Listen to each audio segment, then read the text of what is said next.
How in the world is Florida State going to move the football against Notre Dame's defense?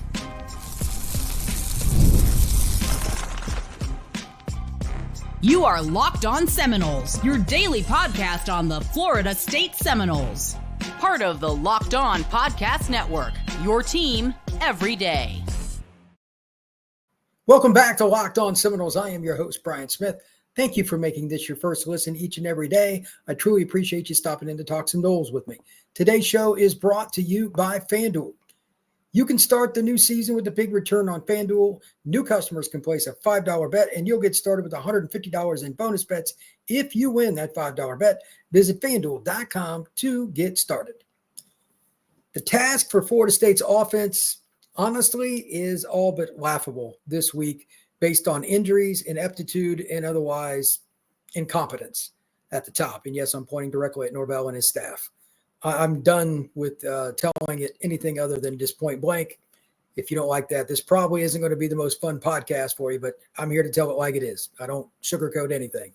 This will be an absolute collision course of a freight train and a gnat unless something completely changes between last week and this. Because the way Florida State's effort was against North Carolina, their ineptitude in blocking, and again, the injuries. They had a couple guys again that were banged up, out of position, didn't play, what have you, on the offensive line. That combination against Notre Dame's extremely complex and athletic and well-coached defense leaves me feeling like this could get out of hand before the end of the first quarter. So before I go any further, I just want to be honest about that.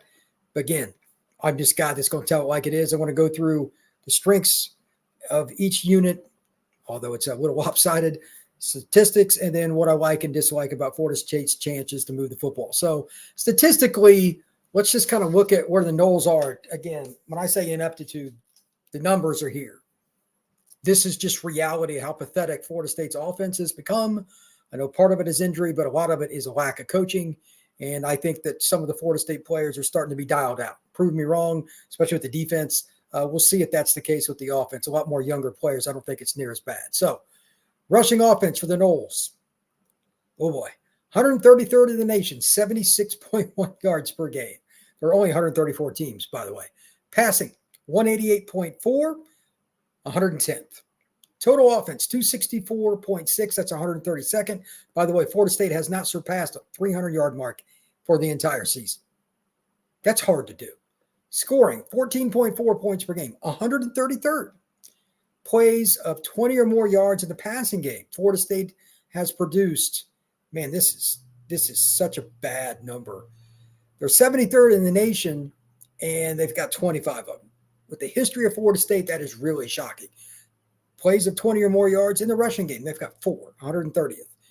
Turnovers, they've committed 15, that's 106. Sacks allowed, 30, 129th.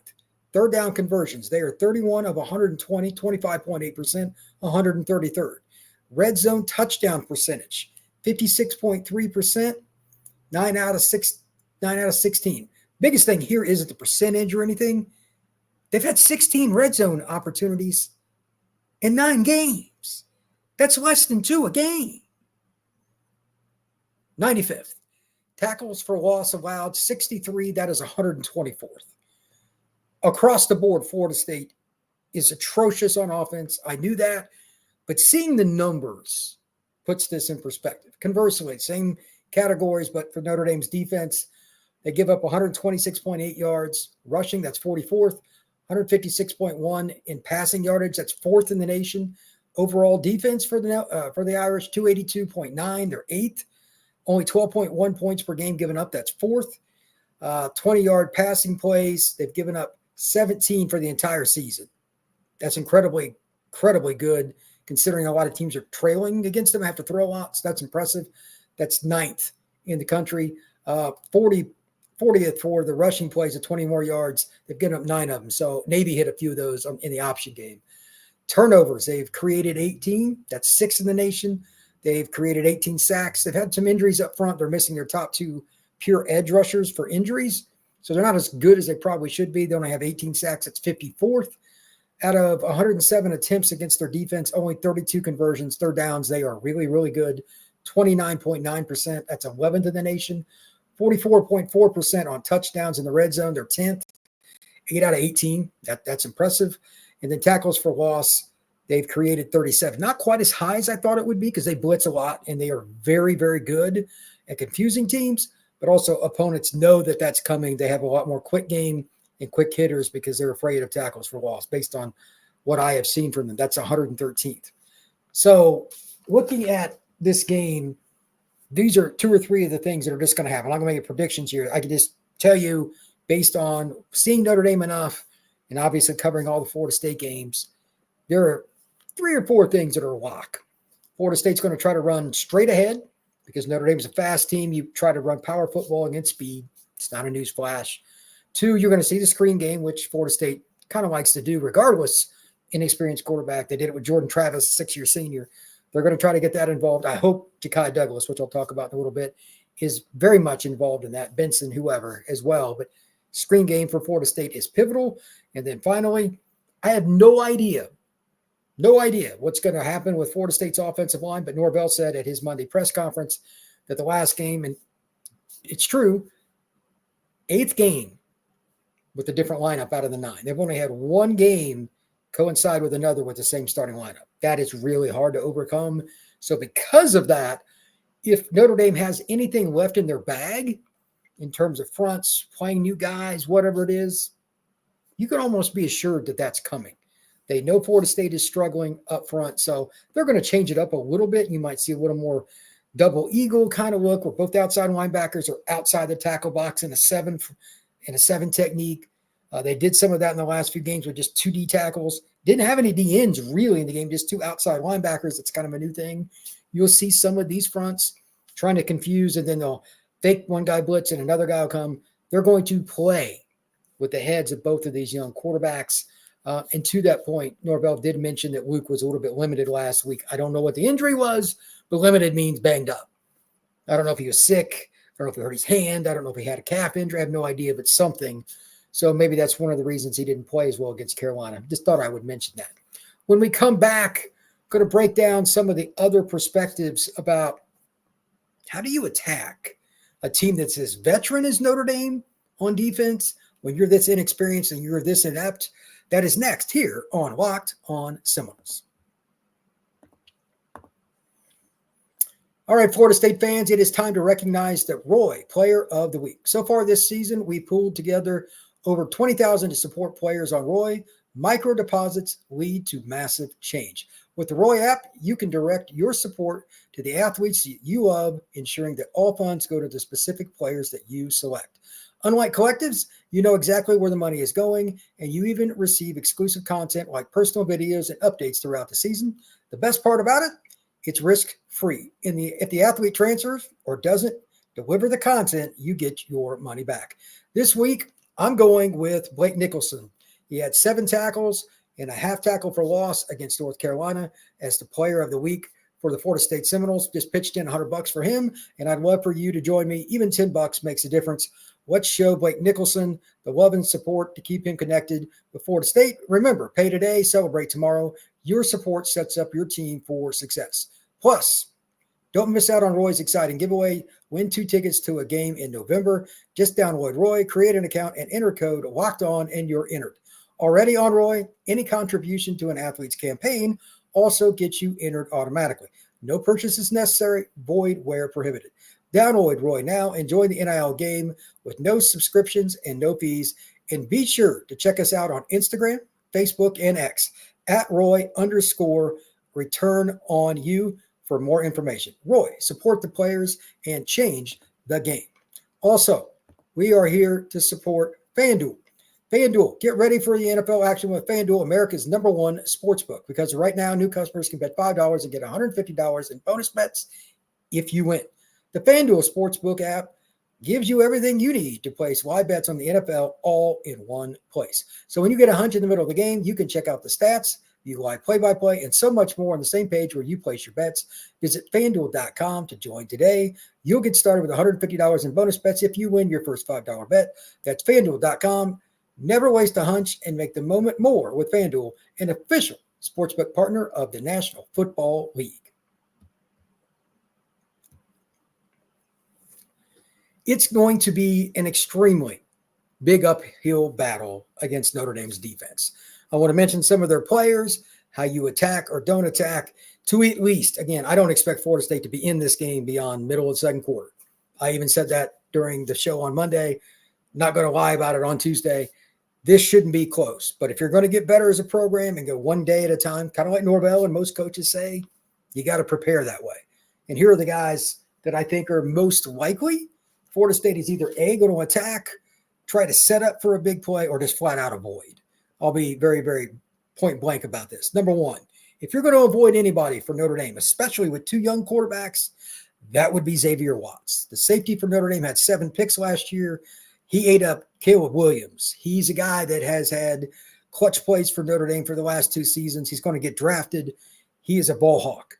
He's got not just speed, not just intelligence, good tackler, really good hand-eye coordination, former wide receiver out of the state of Nebraska, I believe. So far this year, he's got 30 tackles, 3 picks, and 7 PBUs. He's been close on a couple other picks, and he is the guy that leads the charge from their back end. Up front, Howard Cross, their nose guard, quick, twitchy guy, undersized, but Florida State's probably going to run at him. Against speedy teams like Notre Dame on defense, they got tons of speed. You need to go downhill. If they don't double team Cross, they'll probably double team Riley Mills. He's the D tackle.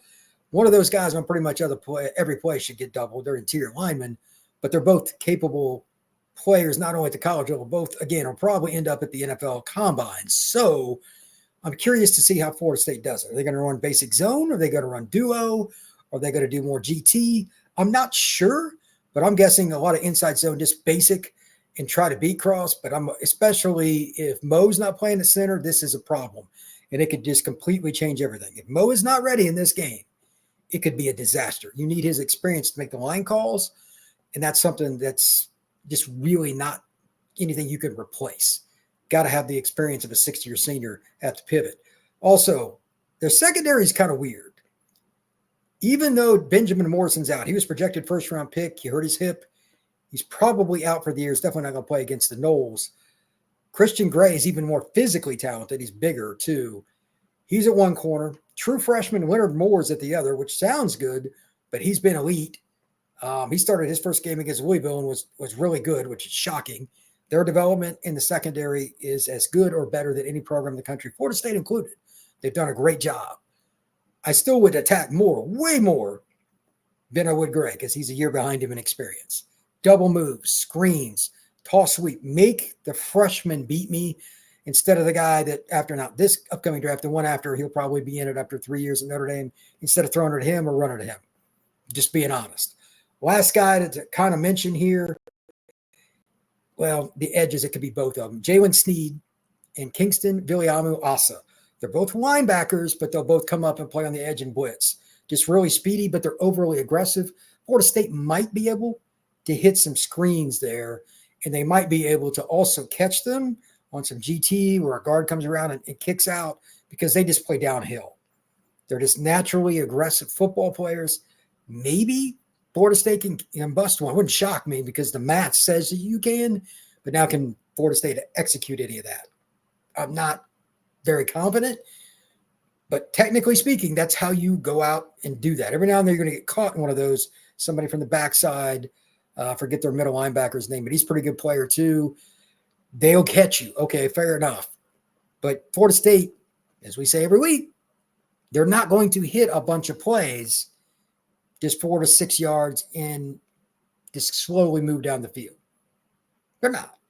They got to hit big plays. And if you can hit a couple in the run game, Toafili, Kazai Holmes, Sam Singleton, whoever it is, then you got a chance for Luke and Brock to be more impactful in the pass game. And that comes to this.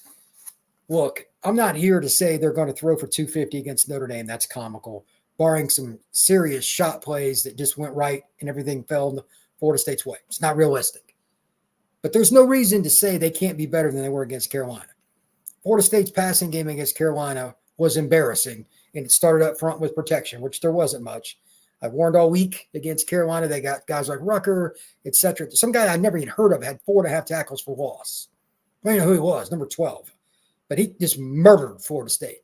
These edge guys, if you don't kick them out and be careful how you pass protect against them, can be game wreckers. And you got to be able to hit a few running plays, no matter where they are, to set up Luke and Brock.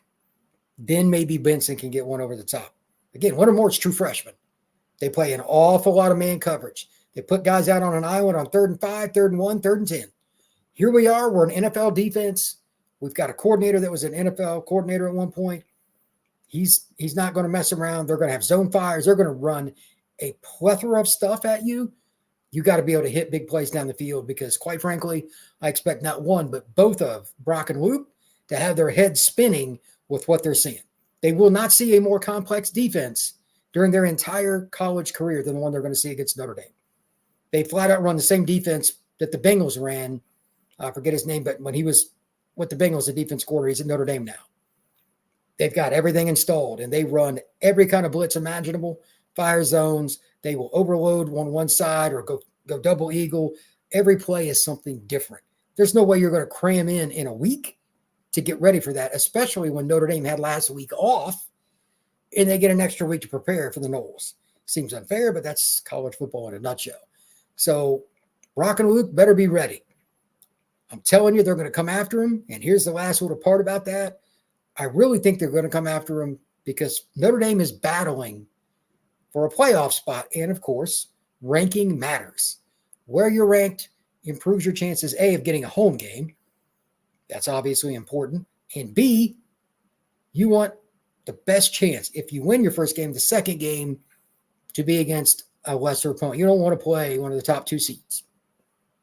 They're not going to be one because they screwed up, was it Northern Illinois?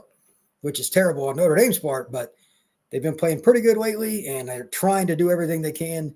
They're going to throw the kitchen sink at Florida State. Can the Noles counter? We got to figure that out real quick if I'm Norvell. Like, how do we get around the fact that I can't prepare them for all these blitzes? It's a very arduous task. I've been hard on Norvell and that staff, and will continue to be so. But this will be interesting because you only have so much time to put in a few blitz beaters. You're going to run crossers, or are you going to lead people in? I have no idea how they're going to do it formationally, but I think they need to block with 6. Blocking with 5 against Notre Dame, I think they have an outside chance, kind of like Carolina did. They could get 6-7 sacks, 10-plus TFLs. Same kind of deal. They have a lot of talent. Even for those you don't remember, Bryant Young, he played in that 93 Notre Dame Florida State game. His son, Bryce Young, is this young defensive end, 6'7", 260 kid that's coming on. They got some talent, just pure edge guys, big bodies to go along with their interior players. They're going to turn them all loose and come at you. If you don't have some beaters for the blitz packages, Notre Dame will manhandle Florida State. There's no doubt about it. When we come back, I'm going to talk about my biggest concerns and some of the things I actually think can work for Florida State in terms of how they get better. Because while they shouldn't win this game, this is an opportunity to learn. That is next here at Locked on Seminoles.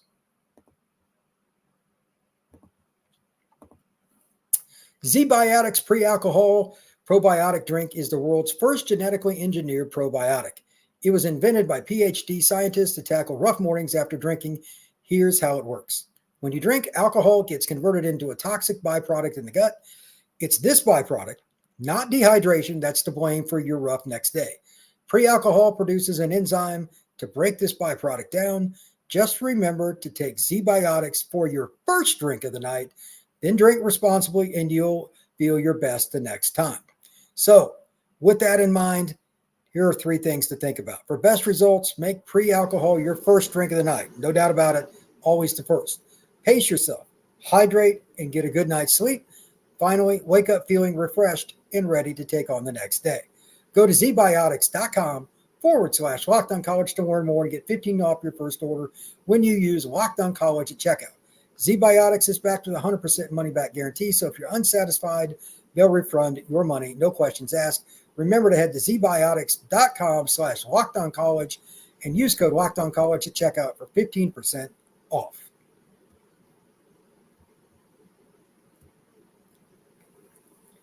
If Florida State's young quarterbacks are going to get better, they're going to have to make that happen against quality opponents. This is Florida State. It's not going to get much worse than what they're going to see at Notre Dame. And there's an extra little thing with that. this might be the coldest game that these players play in their young careers. It's going to be in the 50s during the day at Notre Dame, but once the weather changes with the sun going down, Florida State, I don't know how they're going to react to it. We need to see it. A lot of South kids, probably 85% of the rosters from the deep South, Florida, Texas, Alabama, Georgia, South Carolina. I'm curious to see. So this is a mental toughness thing, first off. 2, just seeing different things. All the blitz packages, all the different fronts Notre Dame's going to run. If you're not learning from that, then Florida State's probably not the best place for you anyway. You have to be able to take on that task, accept it, no matter the result on each play, get up, dust yourself off, and go forward. If you hit a big play, you have to let that go too. Mental toughness to stay in the frame, that is important, and the next opportunity is the only one you're worried about. Finally, have some fun. Getting to play at Notre Dame is a special opportunity. The players should enjoy it. They're privileged to have the opportunity to play at Florida State. Go enjoy that.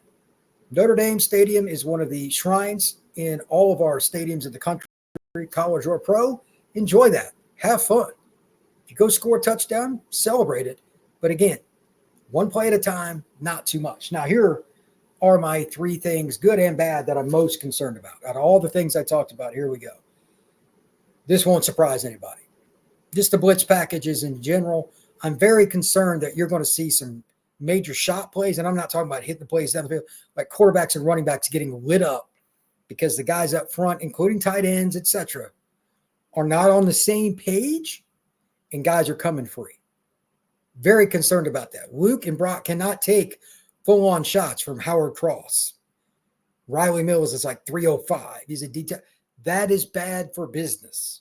Very concerned about it. They got enough speed and linebacker and all that as it is, but those guys are super, super athletic up front at D tackle, and they're going to bring guys like Xavier Watts of blitz. They'll bring Leonard Moore off of blitz, whatever. You're going to get your butt kicked if you're not ready and you didn't prepare properly during the week. Just for Luke and Brock, Notre Dame, they run mostly man, but again, this is a young quarterback group. Do you really think Notre Dame doesn't know that? They're probably going to throw in a little more zone fire and some change after the snap that the quarterbacks are going to have to adjust to. This is NFL stuff that they run at Notre Dame. Florida State's quarterbacks are going to get a baptism by fire. Won't be easy. Curious to see how that goes, but if they don't have any turnovers on it, it'd be very fortunate. But I wouldn't be surprised if there's at least one play where they didn't see a linebacker.